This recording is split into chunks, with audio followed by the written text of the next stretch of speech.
So I'm here with Vincent. Vincent just went undefeated in Swiss. Well, what was your final record? It was XO1. XO1. I had a draw versus a Grim Control deck that just stalled out with Cheshires in time, and he was at 200, so I was eventually going to like grind him, but it was last turn of time. And So that was your only draw. Non-win. Non-win? Yeah. Okay, great. So why did you choose this build? I play Magic a lot and like Yu-Gi-Oh, and I'm a huge fan of tempo decks. It's where you just take advantage of like going first and like just outpacing your opponent down the game. I feel like it was just a strong choice too, because like with the creature tempo, it frees up when they dealing with the creatures. It gives Split and Heaven Earth like the opening it needs to like just burn your opponent out also. Okay, yeah, that makes sense. So kind of explain, show us the build a little bit and then explain your choices. Well, first it's like the consistency of being Grim, that your mana is perfect. No matter, like, pretty much, it's like, there's only like one stone that you don't want to hit multiple times, but that's what makes this deck like consistent as it is. You have 4 of the best like fairy, Tinkerbell. She's your main 2 1-drop first turn. If you don't get her 1-drop as early though, you can still get her later in the game, big enough to like dodge all the outer removals if you just spam like cats and like other little guys. So she just gets huge. And then the other 1-drops are Hunter, the rabbits, and obviously the Cheshires for creatures. It's just perfect because you almost always have the play you want to do is 1-drop into 1-drop into 1-drop, because this deck doesn't play any 2-drops, because any 2-drops played Split in Heaven just because how powerful it is. You always want to hit with March Air, and Dream of Juliet usually to bounce. Like the draw isn't really a downside because you're drawing a Split Heaven Earth, so it's no big deal. But it's really bad tempo when you miss with March Air. But it's very aggressive how it goes. And then the later in the game are the 3-drops. The Oz is one of the best 3-drops in the deck, because he just lets you search a burn spell or a bounce spell, or another kill spell and rapid decay versus the aggro mirror matches, which some of their big guys are too big for Thunder, and you don't want to bounce it because they're so cheap. Okay, that makes sense. Yeah. The Dream of Juliet's huge in like any kind of like controlling matchup, because they try to like stick a guy on the board, you just get out of the way and start bashing their face in, so that you just keep your tempo going and start killing them. This is like huge clutch, because if you hit them low enough, you can just start searching Thunders through Oz, which is huge. Kai, he's a one-of in this deck because I have a really bad Abdul matchup. Just once Abdul's flipped and I can't deal with him, I have a problem. So Kai's here, so he's a searchable creature that's a 12/12 for 3 against Abdul. Does that come into play a lot? Yeah, it does, because all my other creatures don't really have effects at all. Kai's the best one, so you can just tutor him with Grim, and then just get free 12/12s.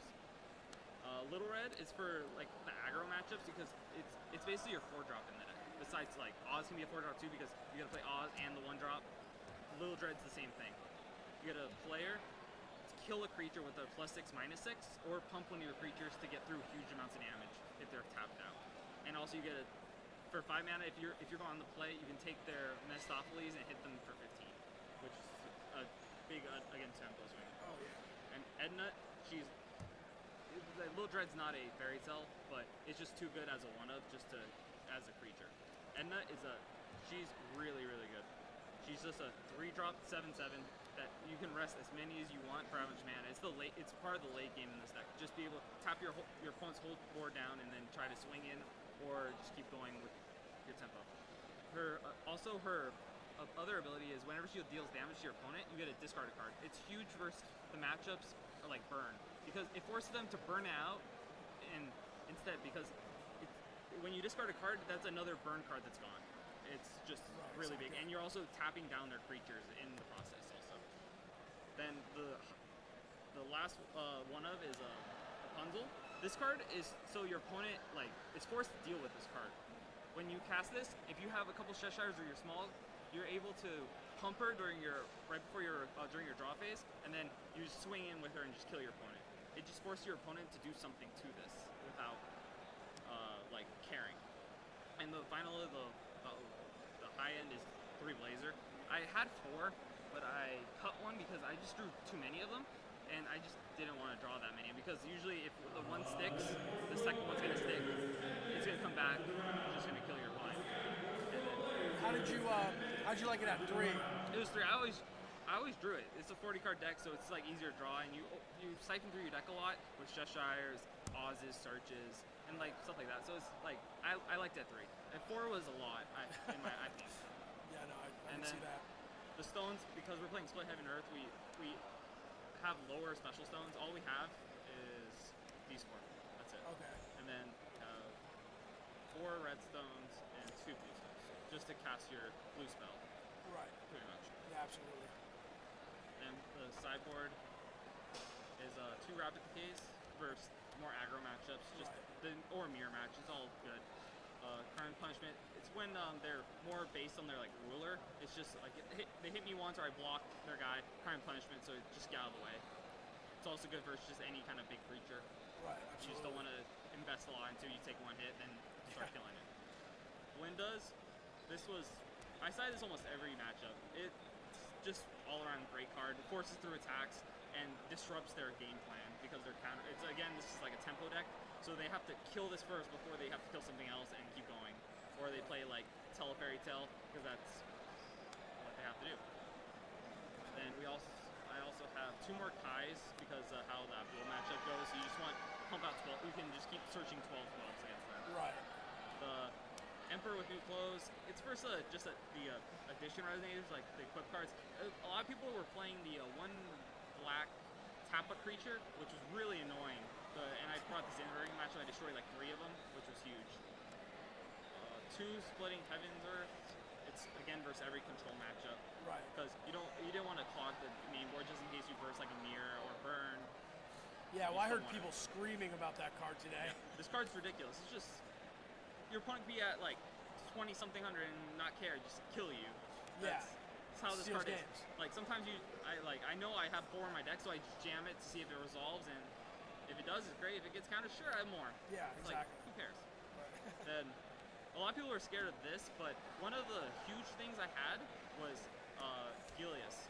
This card just huge amounts of damage, almost like on turn 6, it's usually at least 1800. When did you side that in? I sided this against any deck that didn't have many flyers, because this guy doesn't care about removal spells. He just, if you like kill him with stoning, it doesn't matter. You sack 3 and he comes back and attacks. Right. Yeah. He just forces through damage. He's just huge because you just try to force out all their counter spells and then you just bash them with this and just kill them. Right. Even because they always keep Cake Stone up, and then you just bash them. And then finally, the last is Blue Red. It's first like the mirror matches because just you can play a turn 4, kill a guy, and play a 8/8. Right. It just another filler 4-drop basically. Right. No, definitely. Now, what was your hardest match today? Surprisingly, I was scared round 1. I played against a very weird deck that I'm scared of that duel mostly when it's flipped. But if it's not flipped, I don't really care. I can ignore it. But versus the round 1, it was Abdul mono black. So my splits were terrible, and a lot of my cards were just dead, like Rapid Decays. And I was like, this really sucks. So I had to like, again, this is where like things like this come into play, where the splits didn't. The dragon had to come in play. Right. Like, it's true Abdul can negate it, but like that's what you need this Crime Punishment for too, because that's what you need to Oz turn 3 and then search for Crime Punishment, just so you don't have to deal with that duel. Yeah, well, I saw some people citing in Bloody Moon. Bloody Moon's good just because it pops the 1, but they can still manually flip it for 3. That's why I didn't like it. I wasn't a huge fan of that card because this is mostly creature based, and I feel like you just rather play like two creatures instead of just playing over Bloody Moon. Yeah, I know. I see your point there. Now, what was there anything you would change, or did you like how everything? I really liked it. I'm still not sure about this Rapunzel as a one of. Like, I might just top it off and add one of these in the main board because this was working so well. But it was always a surprise factor for my opponent because they didn't see it coming. Right. Yeah. It's nothing else I would really change. Everything else was pretty top notch. Like, if you don't expect a lot of Abdul Kai's terrible. But other than that, he's like okay versus like the removal matchups because you can just cast him on 3, and if you have a couple dorks out and they're forced to kill it, you have a 12/12 still. Right. Yeah, that's a good point. Yeah. He's not the worst one of. Yeah, definitely not. Yep. All right. Well, hey, I appreciate everything. Good luck top 8. No problem. Thank you. Thanks, man.